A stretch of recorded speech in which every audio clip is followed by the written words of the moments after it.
Lo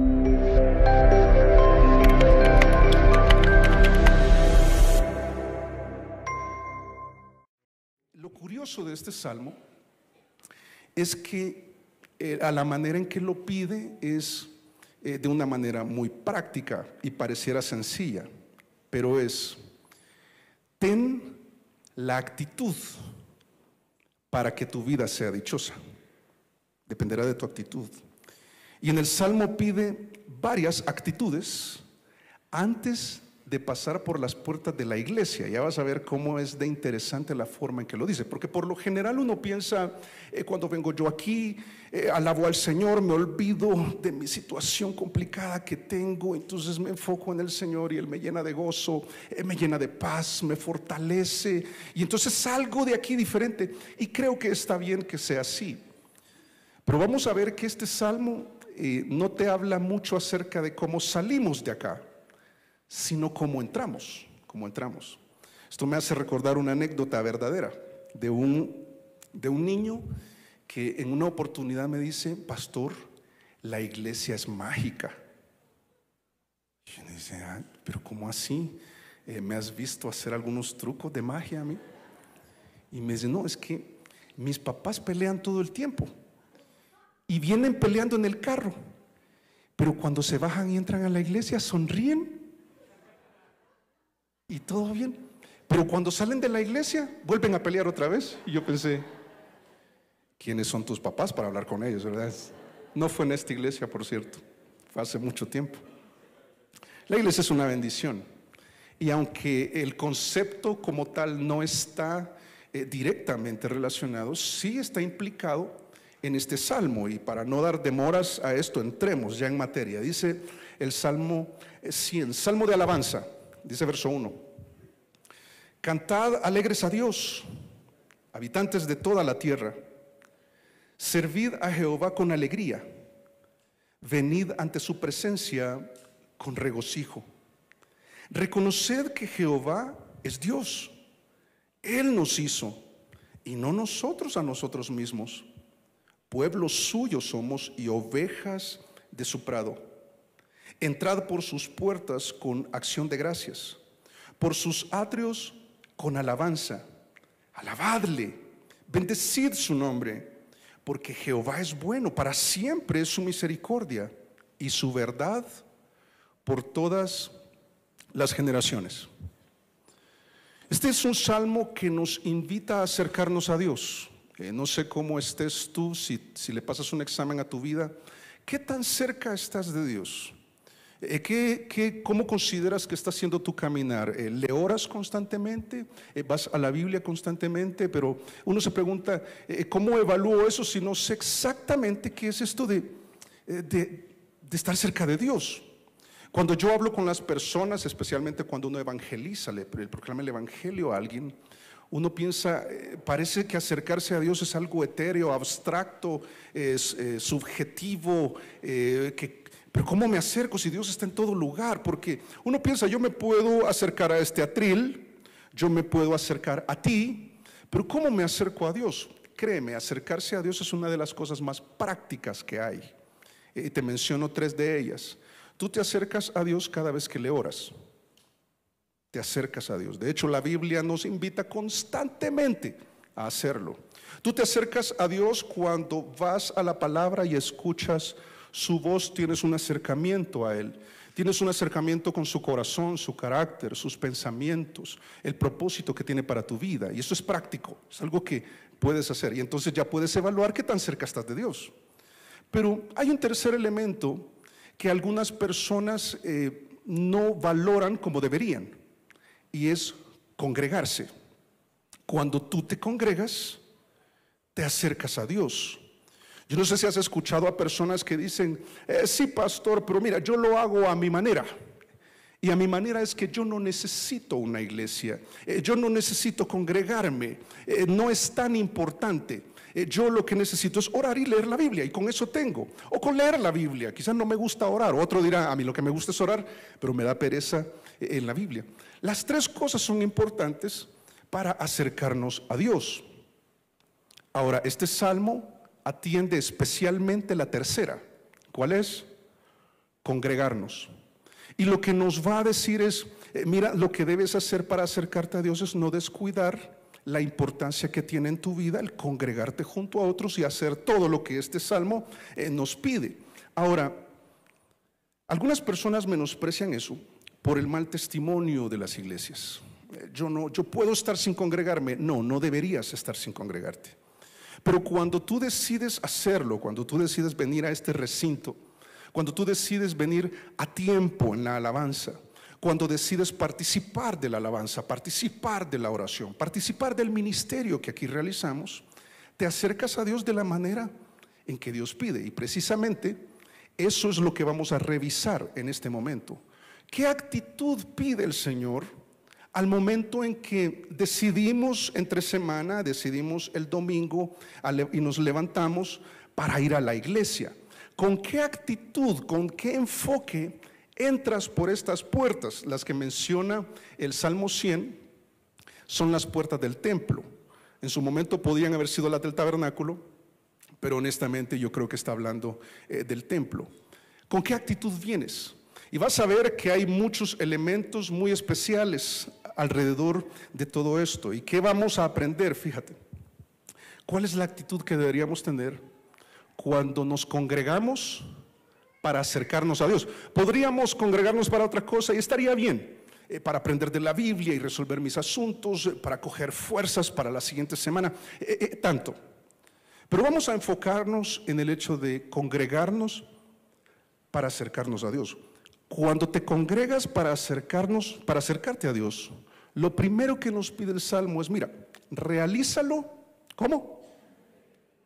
Alegremente. Uno piensa, claro, pastor, ¿y qué otra manera puede haber? Pueden haber muchas. Uno puede venir acá a ponerle un chulito a una agenda. Uno puede venir obligado. Uno puede venir, y no creo que sea el caso, ¿verdad? Pero alguien podría ir por chantaje, porque tiene temor. Si no voy, entonces Dios, la maldición de... No, nada que ver. Es importante que cuando llega este domingo, tú te despiertas. ¿Cómo te despiertas cuando vas a vacacionar 2 semanas a Cancún? Y el vuelo es a las 5 de la mañana. ¿A qué hora toca estar en el aeropuerto? 2, 3. ¿Te despiertas? ¿De una? ¿Cómo? Ni duerme, no está ahí. Yo ya quiero, el reloj, qué lento pasa el tiempo. Y cuando venimos a la iglesia, también, pastor, ¿qué le pasa? Por supuesto. Ok, vamos a revisarlo.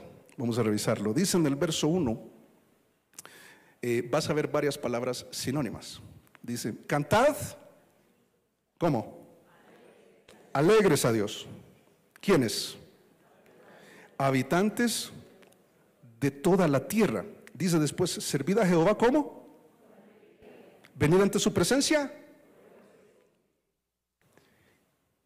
Ten la mejor actitud.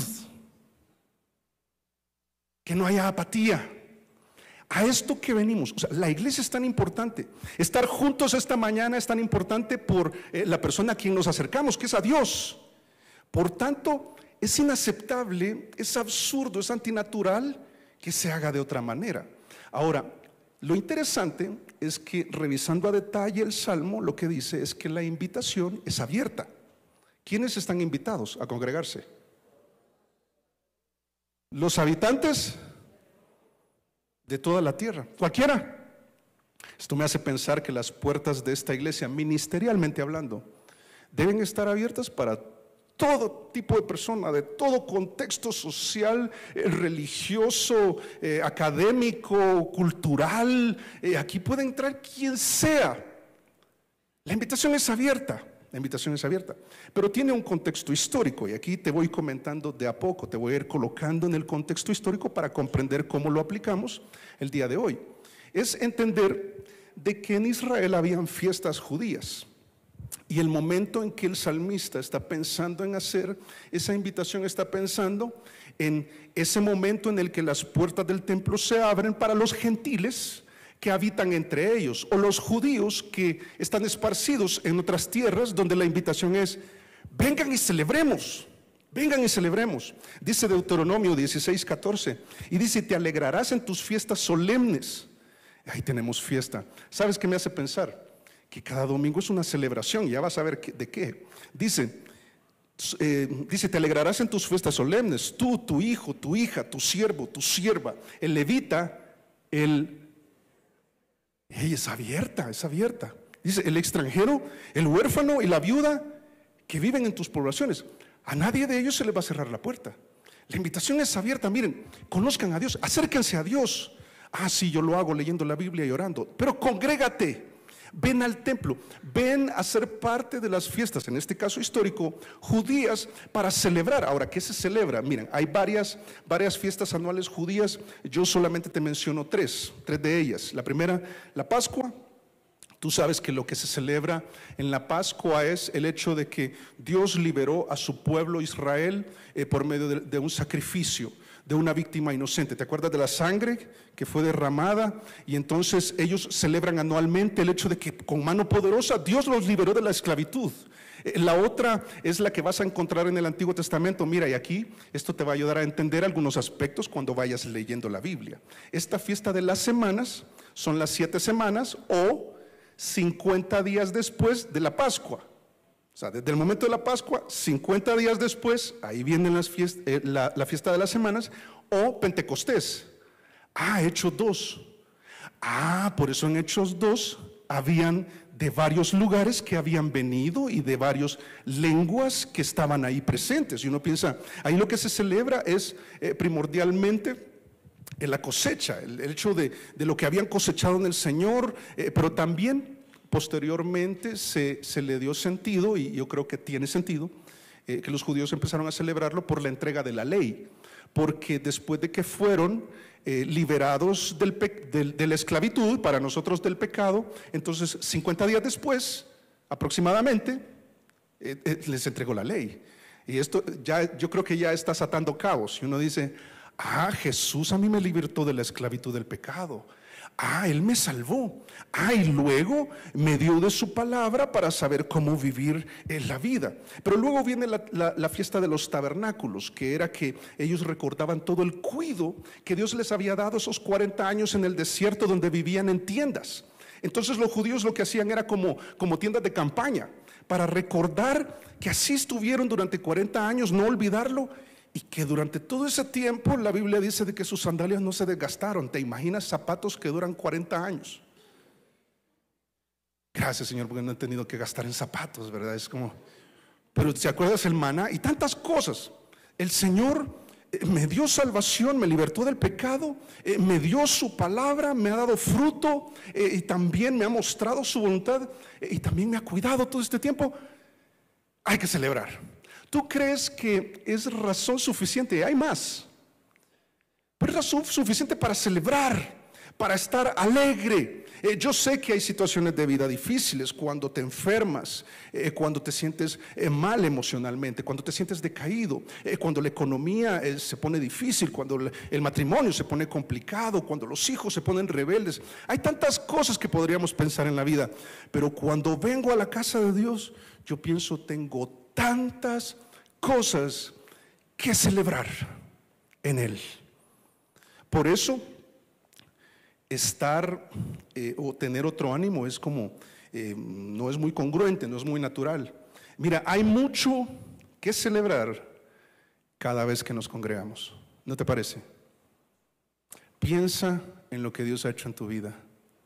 Piensa en el cambio, la fortaleza que Dios te ha dado para afrontar tus situaciones. Piensa cómo mejoró tu matrimonio, o cómo pudiste soportar al otro en un matrimonio difícil. Cómo pudiste guiar a tus hijos y tenerles paciencia. Cómo pudiste seguir adelante en ese emprendimiento y mantener la fe. Cómo el Señor te dio los clientes que necesitábamos. O cuando el Señor te prosperó en eso que emprendías o en eso que querías. O cómo te dio la fortaleza porque las cosas no salieron como tú pensabas. Por tanto, cuando vengo a la casa de Dios y quiero acercarme a Él, quiero congregarme con el propósito de acercarme a Él, lo voy a hacer con todo el ánimo, como que voy a Cancún. No, es mejor que Cancún. ¿O no? Hay mucho que celebrar cada vez que nos congregamos. No hacerlo con alegría es antinatural. Es antinatural. Venir a la casa de Dios arrastrando los pies y los nudillos. Ay, sí. ¿Y a dónde vas? Voy para la iglesia. Pero mira, pero tú me habías contado de lo que Dios había hecho en tu vida y sí, pero se ha demorado mucho. No, qué complicado.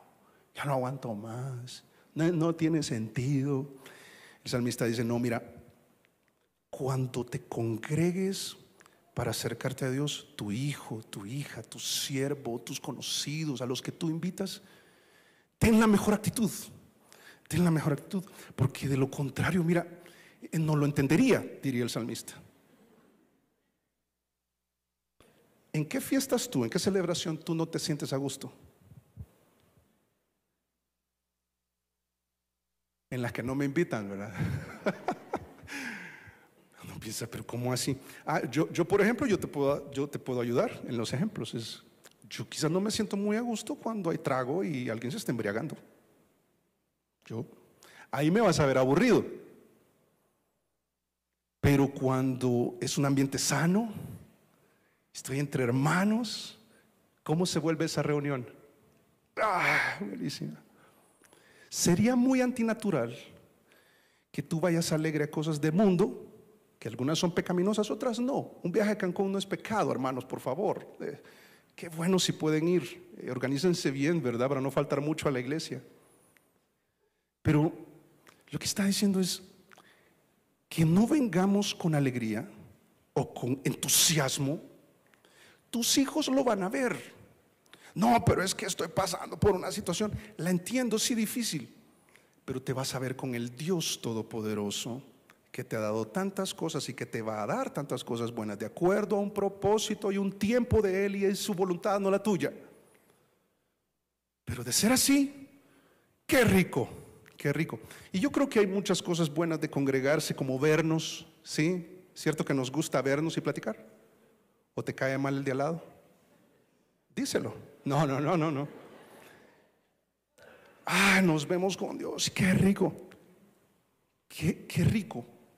¿Sabes que Efesios 5:19 comienza a decirnos en el Nuevo Testamento los verbos? El sujeto de los verbos que vamos a ver a continuación somos nosotros, somos los creyentes. Y menciona 3, dice ahí el Salmo 100, dice el primero en el verso 1, ¿qué dice? Y es un comando, cantad. Pero es que yo no canto bien, canta pasito. ¿Sabes que alegres es todo lo contrario? Cante a toda. Así como cantas cuando vas al concierto de... Iba a decir el nombre de un famoso acá, pero mejor no. Cuando viene Shakira y en la iglesia. Entonces, cantad alegres, participen. No, es que yo me siento mal. Cambia de actitud, cantad alegres. También dice, hay un segundo verbo, dice habitantes de toda la tierra. ¿Qué dice en el verso 2? También es comando, servid. ¿Y a qué hora hay que venir, hermano, para participar? A las 7 de la mañana. A las 7 de la mañana.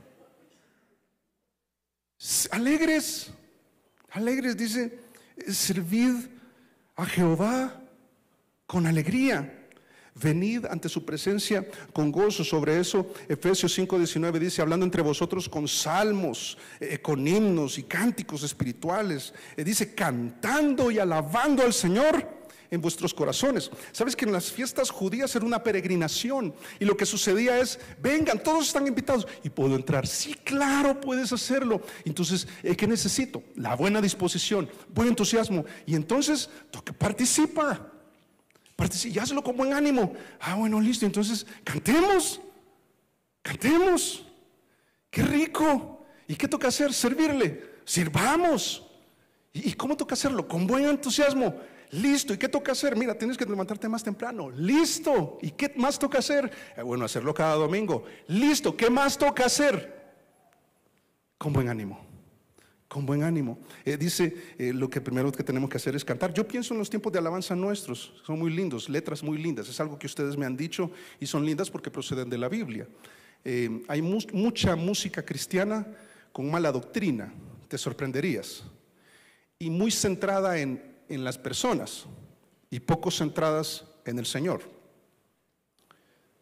Y dice, qué tremendo, ¿verdad? Porque dice, hablando entre vosotros con salmos. Esto tengo que aclararlo, ¿verdad? Porque puedes entender cómo me encuentro con Pachito y bienaventurado el varón que no anduvo en consejo de malos, ni en silla de escarnecedores, Pachito, ¿verdad? Ni en silla de escarnecedores se ha sentado, sino que en su ley medita de día y de noche. ¿Cómo crees que sea? Y entonces Pachito, será como árbol plantado junto a corrientes. Entonces, ¿sabes qué? Lo que está diciendo es, ministrense, cántenle al Señor, vengan, esto es buenísimo, no te lo pierdas. Cambia de actitud, porque congregarte, aunque hay otras cosas nobles por las cuales hacerlo, edificarnos, aprender, claro, pero cuando se trata de acercarnos a Dios, debería ser con mucho entusiasmo. Mira Salmo 30:12, dice, por tanto, después de que en el contexto dice, Dios es un Dios maravilloso, dice, a ti cantaré, gloria mía, y estaré callado. Pero es que a mí no me gusta. Y mira, aquí solo hago una aclaración, por favor. El tiempo de alabanza en nuestra iglesia es entre tú y Dios. Por favor, no vayas a estar el siguiente domingo a ver quién canta y quién no, ¿verdad? No, yo creo que algunos no cantan, pero están alabando en su corazón. Siempre y cuando tú conectes con Dios, que ya vas a ver qué es lo que va a decir luego. Siempre y cuando tú conectes con Dios, cero problema. Porque a mí no me gusta alzar las manos, no las alces. Yo no puedo detener alzar las manos al Señor, álzalas. Todo en orden, todo en orden. Derrama tu corazón, hazlo como es digno del Señor con el cual nos estamos encontrando cuando nos congregamos. Pero no solo eso, sino que también en Efesios 6:7 habla sobre servir, dice, sirviendo de buena voluntad. Estoy cansado, ya no. Yo pensé que me iba a gustar, pero no. Es que esto es bonito, excepto la gente a la que uno le sirve. O sea, cambia de actitud. Cambia de actitud. Pero es que yo no estoy de acuerdo. Cambia de actitud. Pero es que lo que debería hacerse es cambia de actitud.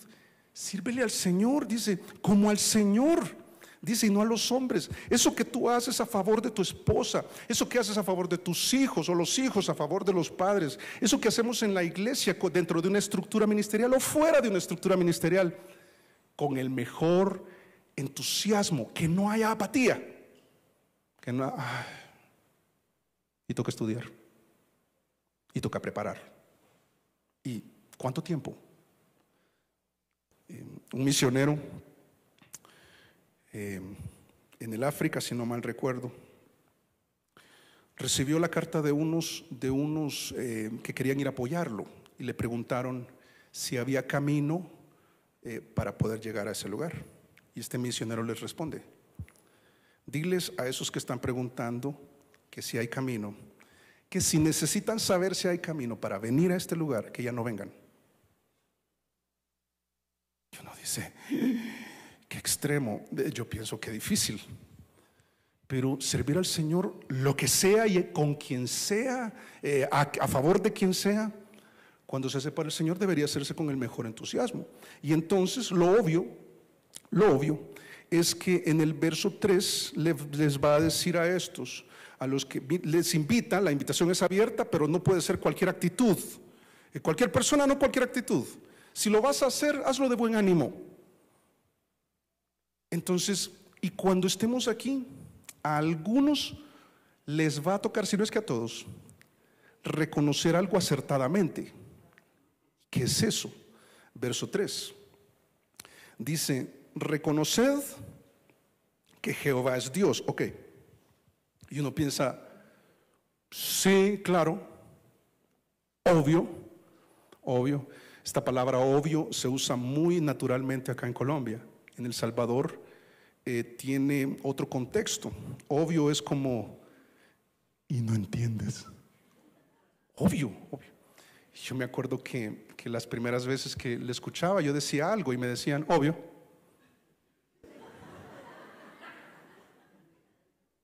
Era como, ¿me está diciendo bobo o qué? O sea, después pensé, obvio.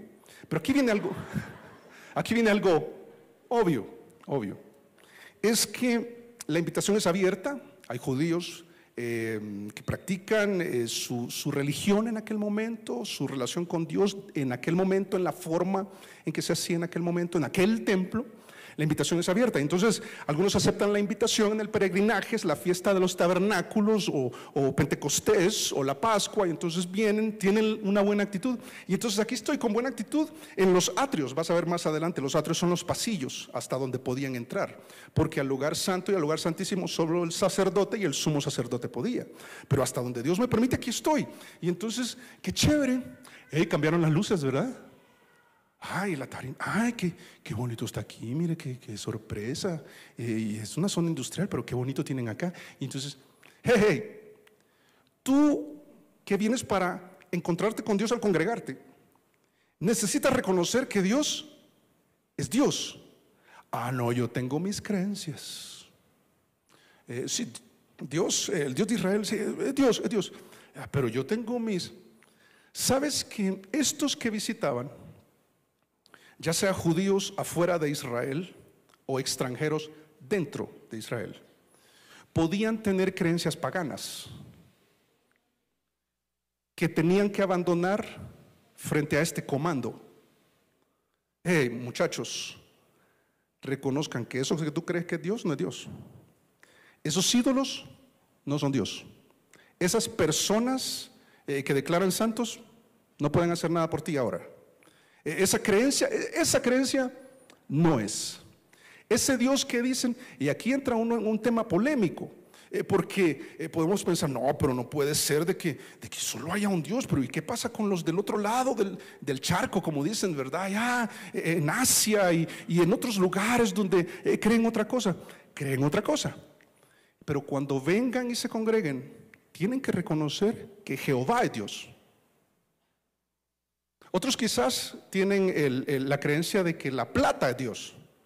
No, esa sí me ha ayudado, hermano, es bien práctica, porque es un Dios que hace lo que yo quiero, cuando yo quiero y para lo que yo quiero. Y la puedo tocar el billete o el plástico de la tarjeta o verlo en la cuenta bancaria, y ese Dios me da seguridad. ¿Sabes qué es curioso? Porque la Biblia dice que solamente hay dos señores, no dioses, pero dos señores. Es Dios y las riquezas. Y dice el Salmo, ok, pueden ser un señor, pero Dios solo es uno. Pero ¿y qué pasa con los otros proclamados dioses? Hay muchas culturas politeístas. Los indígenas eran muy politeístas, creían en muchos dioses.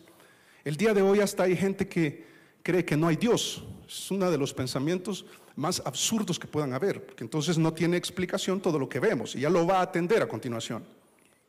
Pero dice, tienes que reconocer que hay un Dios, y que este Dios es solo uno, algo que Isaías 44:6 nos recuerda. Dice, así dice Jehová, Rey de Israel, y su Redentor, Jehová de los ejércitos: yo soy el primero, yo soy el último, todo comienza en mí, termina en mí, y fuera de mí no hay Dios. No, pero tiene que haber otro, solo uno. Bueno, si hay otro, entra en conflicto con lo que acá Dios mismo está diciendo a través del profeta. Porque Dios dice, tienen que reconocer que solo yo. Y sabes que la expresión Jehová y la que usa en Dios tiene que ver con superioridad en cuanto a calidad, distinción y capacidad. Y lo que vamos a ver es que Dios lo que está diciendo es, miren, yo soy el único, no hay otro. Y mi calidad es superior a la de todos ustedes juntos. Porque todos nosotros juntos hasta nos afecta, porque imagínense unir el pecado de todos nosotros juntos. Yo digo, no, Señor, apárteme, porque todos ustedes juntos, yo soy superior en capacidad. Yo puedo más que ustedes, pero mis riquezas se pueden acabar en cualquier momento. Solo está de que yo lo genere. Él es superior, es lo más importante. Y Él establece un argumento que consta de dos elementos o dos premisas, si así lo refieres. Si quieres ser más técnico, un silogismo, ¿verdad? Dice, Salmo 100, verso 3 dice: reconoced que Jehová es Dios. ¿Qué dice después? Él nos hizo, y no nosotros a nosotros mismos. Está admitiendo que hay un creador y que procedemos de Dios. Debes creerlo. No, mire, es que tenemos que ser más sofisticados. Mire, hay buenos libros. Yo me acuerdo cuando me encontré con un vecino con el cual hablamos del evangelio durante como hora y media, eso de las 11 de la noche, imagínate. Estábamos paseando al perro ya bien tarde. Y entonces, no, pero es que ¿y tú no has leído el libro de Urantia? No. O sea que no sabes sobre los 7 universos de los 7 ángeles que gobiernan sobre cada universo paralelo. Yo dije, ¿qué es esto, verdad? ¿Qué es esto? Él luego recibió a Cristo, gracias a Dios. Dijo, no, ¿esto qué era, verdad? Reconoció. ¿Cuáles ángeles? Los ángeles son reales, los de la Biblia. Pero por sobre ellos está Dios. Personas especiales, claro, personas especiales. Los patriarcas, los profetas, los apóstoles. Pero Dios está por encima. Tienes que reconocer que Dios es con quien tú te encuentras cada vez que quieres acercarte, y por tanto te congregas. Y por eso tienes la mejor actitud, porque dices, aquí me encuentro con los hermanos y son importantes, pero Dios es más importante. Y para mí congregarme tiene mucho valor, tiene prioridad. Hago lo que sea para no perdérmelo, entendiendo que procedemos de Dios. Ahora, esto hace alusión a algo histórico. Y está hablando el salmista, históricamente se está refiriendo a: somos la nación que somos porque Dios nos creó como nación. Esto es lo que está planteando. Por eso dice en Isaías 43:1, dice: ahora así dice Jehová, creador tuyo, oh Jacob, que es una expresión que hace referencia a Israel. ¿Te acuerdas que Jacob fue cambiado su nombre a Israel? Dice, y formador tuyo, dice, oh Israel. Por eso lo decía. Dice, no temas, porque yo te redimí, te puse por nombre, mío eres tú. Entonces uno dice, no, yo no procedo del mono. No procedo del mono. Hace muchos años, trabajando en equipo con otro pastor, que en ese momento ambos éramos pastor de jóvenes. Este otro pastor, algunos lo conocen, es Coqui. Si conoces a Coqui, éramos pastor de jóvenes hace como 1700 años antes de Cristo, ¿verdad? Y entonces yo me acuerdo que molestaba mucho a un joven, de broma, y a solas, no lo ridiculizaba ni nada, pero es que Coqui es muy bromista. Y entonces le decía cada vez, cuando tenía oportunidad, le decía, mira, yo cuando te veo me haces entrar en dudas. ¿Por qué? Porque cuando te veo yo pienso que sí podríamos venir del mono, le decía. Y el joven lo tomaba a broma y se la devolvía, por supuesto se la devolvía. Y ustedes que conocen a Coqui, ¿verdad? Él no lo hace con mala intención, pero es muy bromista, muy chistoso. Y lo más gracioso es que la gente no se enoja con él. Si yo se lo hubiera dicho, ese joven se hubiera enojado conmigo. Pero con Coqui nadie se enoja, yo siempre le he dicho. Pero ¿cuál es el punto? Procedemos de Dios. No somos el resultado de un accidente de laboratorio o de un incidente o de explicación científica. Dios te creó como eres. En el contexto del que vienes te formó. El carácter y la personalidad que Dios te dio, que quizás no te gustó, pero quieres la del otro. No, Él se la dio a él, a ti te dio la tuya. Los papás que te dio, te los dio Él. El contexto social y económico te lo dio Él. Esa oportunidad de entrar a la universidad que querías, o esa escasez que no te permitió salir de la universidad de la que querías, o esa inteligencia matemática, pero tú querías talento musical, pero Dios te dio esa habilidad matemática y al otro le dio talento musical. Pero eso que Dios te dio, el que tú eres hoy, Procedes de Dios. El matrimonio que tienes, las decisiones que tomaste, Dios las puede usar. Dios te hizo como eres. ¿Estás a gusto? Y uno piensa, pero ¿y alguna cirugía? Puedes hacértela siempre y cuando estás consciente de que eres como eres, porque Dios te formó. Procedes de Dios. Históricamente, por supuesto, se refiere a la nación. Dice: nos formaste, Señor, procedemos de ti, tienes derecho sobre nosotros. Y quizás algo al final de este verso. ¿Qué dice al final? Mío eres tú. ¿Y por qué mencionarlo? Porque dice allá en el verso 3, dice: Él nos hizo y no nosotros a nosotros mismos. Si tú piensas, no, hermano, yo con berraquera, disciplina y yo. No. Dios. Dice: pueblo suyo somos y ovejas de su prado. Porque no solo por procedencia, mira, no solo en su argumento, no dice, mira, no es que solo procedemos de Dios, es que le pertenecemos. Por derecho de creación y por derecho de redención.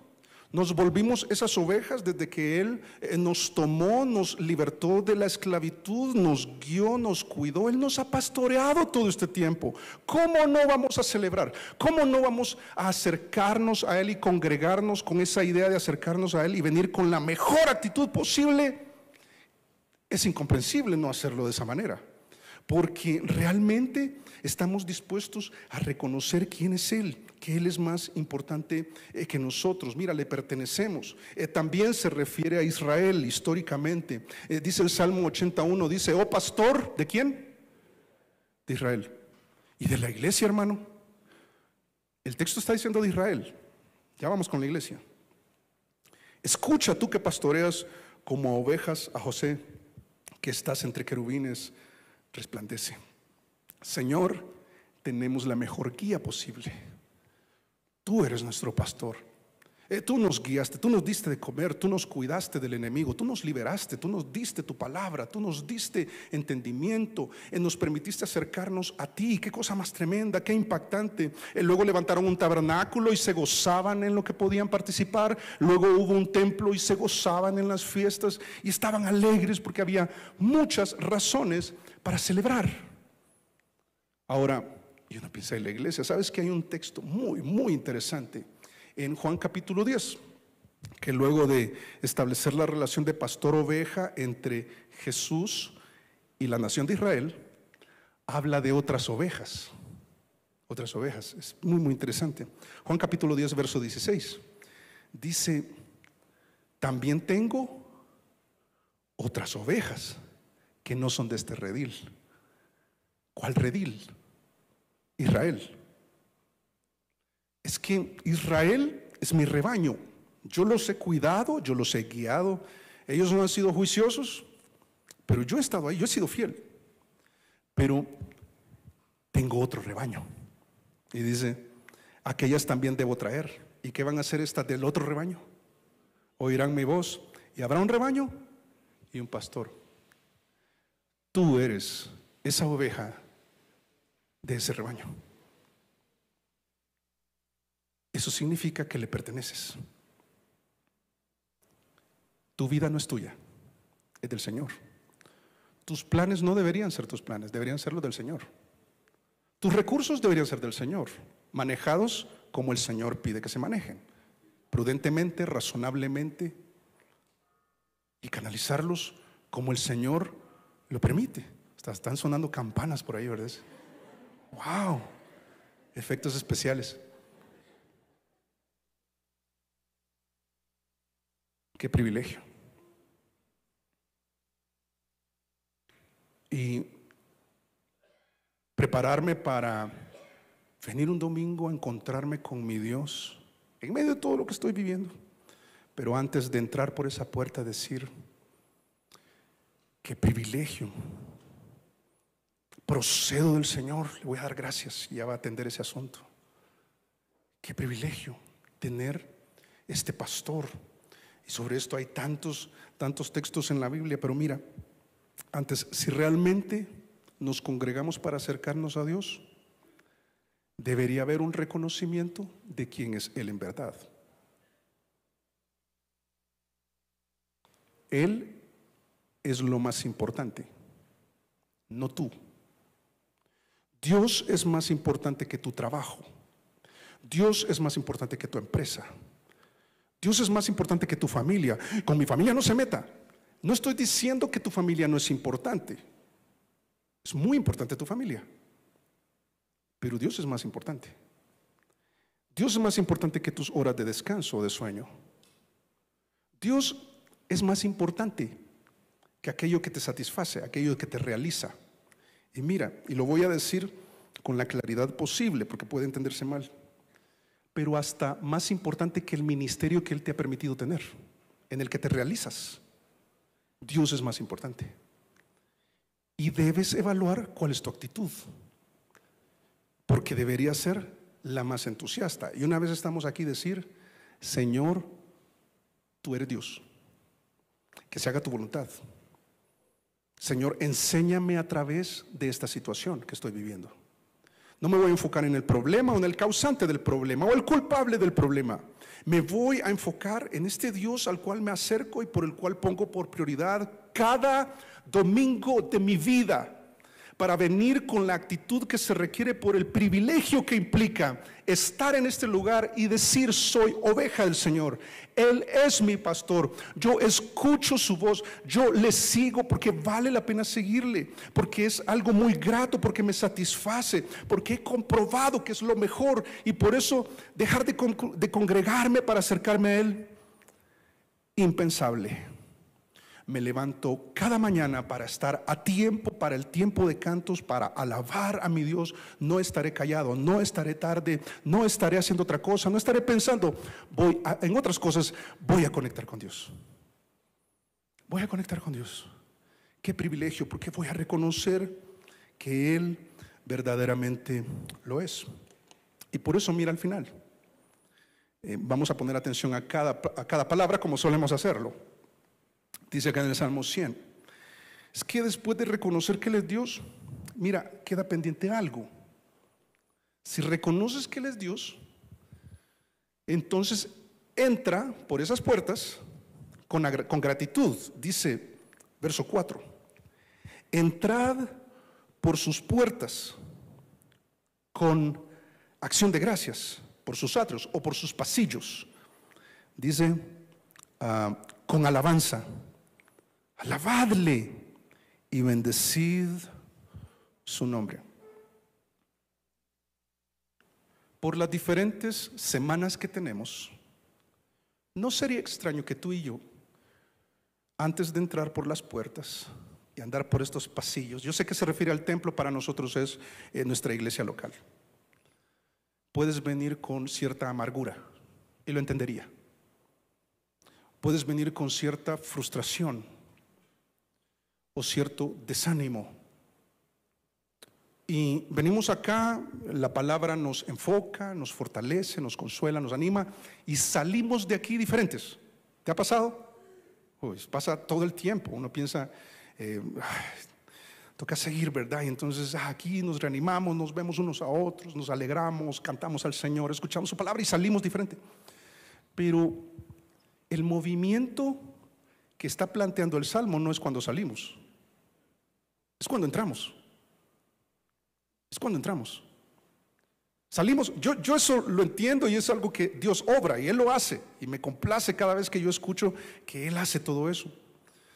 Pero lo que está diciendo es, antes de entrar por esa puerta, entiende el privilegio del Dios que tienes, que está dispuesto a hacerlo con el entusiasmo que se necesita, que está reconociendo que Él es superior, es más importante que todos nosotros juntos, que es más capaz que todos nosotros juntos, y que cualquier Dios que diga ser Dios, solamente Él es Dios.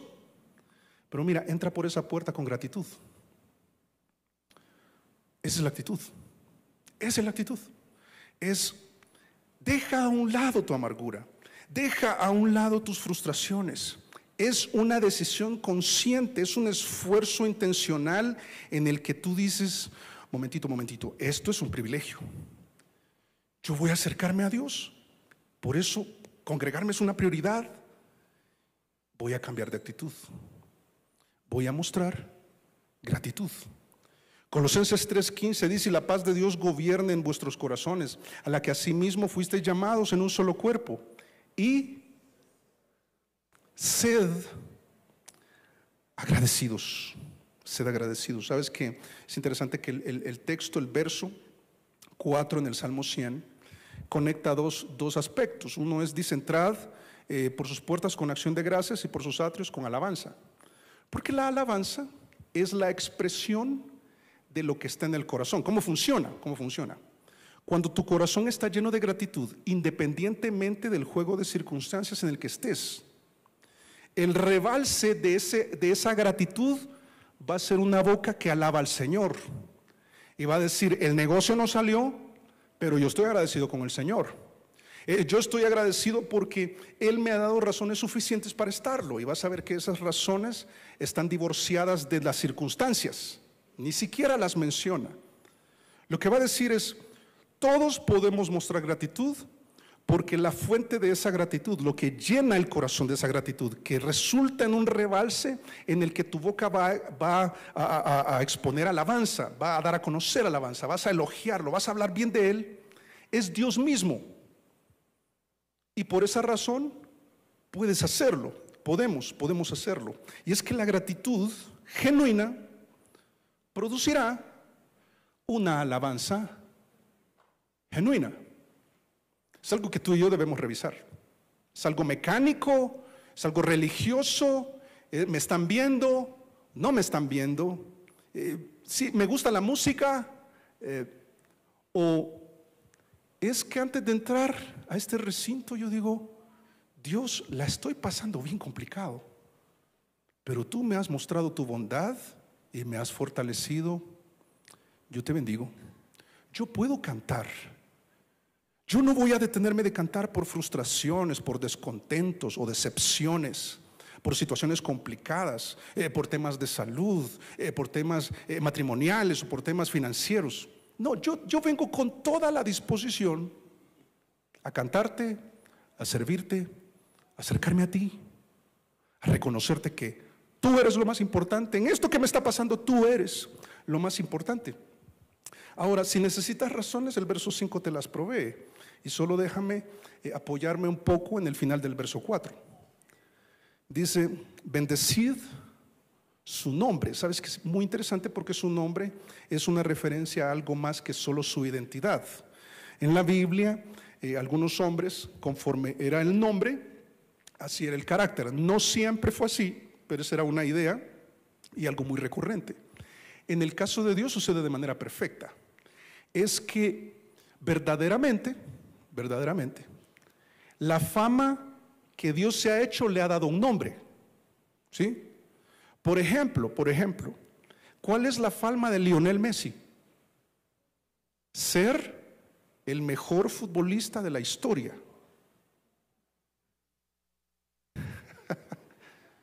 Superior a cualquier otro del Real Madrid. Incuestionable, indiscutible. El otro ni menciona el nombre porque no vale la pena. No. Cristiano Ronaldo es un muy buen futbolista. ¿El mejor? Y aquí es dilema, ¿verdad? Pero lo que quiero decir es esto. Llámese quien se llame, para bien o para mal. El carácter, las acciones generan un nombre, una reputación, una fama. Y la invitación que está haciendo es: mira, si tú vas a reconocer que Él es Dios y le vas a mostrar gratitud antes de entrar acá, cuando salgas vas a hacer otro, Dios te va a hablar. Pero estoy hablando de cuando entren con gratitud. Y esta parte es hasta complicada, ¿verdad? Porque lo que te dice es: bueno, si necesitas razones, entonces el verso 5 te dice: porque el carácter de Él es conforme a su nombre, la fama que Él se ha hecho. Dice: porque Jehová, ¿qué es? Es bueno, para siempre es su misericordia y su verdad por todas las generaciones. Sabes que en la etimología, no me voy a detener en eso, pero en la etimología de cada palabra hay un elemento común que vamos a ver a continuación, y es: Dios es fiel.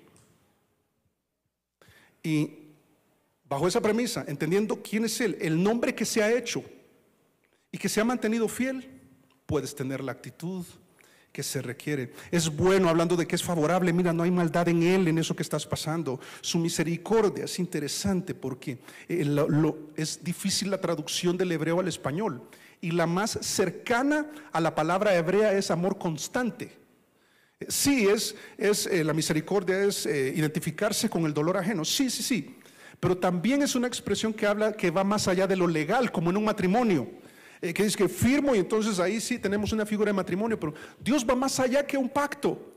Dios verdaderamente nos ama y es constante. Esto te recuerda el amor bíblico. El amor nunca deja de ser. Así es el amor de Dios para contigo. Eso habla de su fidelidad, que cuando tú le fallas y yo le fallo, Él permanece fiel. Primera de Juan 1:9. Necesitas perdón, Él te perdona. Necesitas ser restaurado, Él te restaura. Eso ya lo aprendimos también anteriormente. Es su misericordia, y dice su verdad, mantiene firme lo que ha dicho.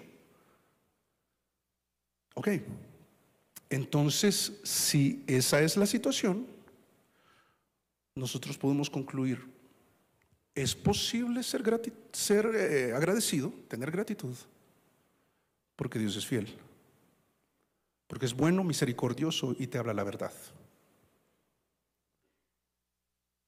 Y Dios es bueno cuando te da el trabajo que querías o te da un trabajo que no querías.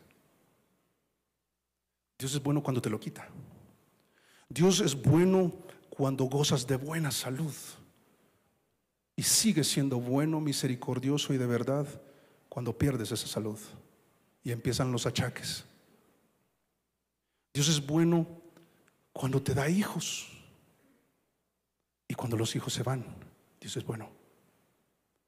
Cuando el ambiente laboral es difícil y cuando el que ocasionaba ese mal ambiente laboral es quitado y mejora. Dios es bueno cuando te has quedado solo, sientes que te has quedado solo, y sigue siendo bueno cuando hay muchas personas a tu alrededor. Dios es bueno cuando tu hijo cae enfermo con gravedad. Dios sigue siendo bueno, y cuando Dios lo levanta también es bueno, porque no depende de esas circunstancias. Él es bueno y se ha hecho un nombre que es fiel. Sabes, en Apocalipsis 19, no lo tengo, me viene a la mente, dice que el nombre de aquel que cabalga sobre el caballo blanco, que es haciendo una referencia a Jesús, su segunda venida, dice que su nombre es fiel y verdadero. Yo pienso, si tengo ese Dios, ¿cómo puedo imaginar yo una vida ausente de gratitud? ¿Cómo puedo entrar por las puertas de su casa y andar por estos pasillos sin gratitud, sin decirle: Señor, gracias por cómo me ha ido esta semana, gracias por este problema, por esto que pasó, por esto que me equivoqué, por esto que se equivocaron conmigo, por esta injusticia que yo hice o la injusticia que me hicieron esta semana, por esta situación tan compleja de la que yo vengo, por esa herida emocional que llevo por años, por ese rencor que me consume, que debo entregarte a ti, por esa insatisfacción de donde vivo, en la ciudad que vivo, en la realidad que vivo, y estoy anhelando otra cuando he perdido de vista que tú eres bueno.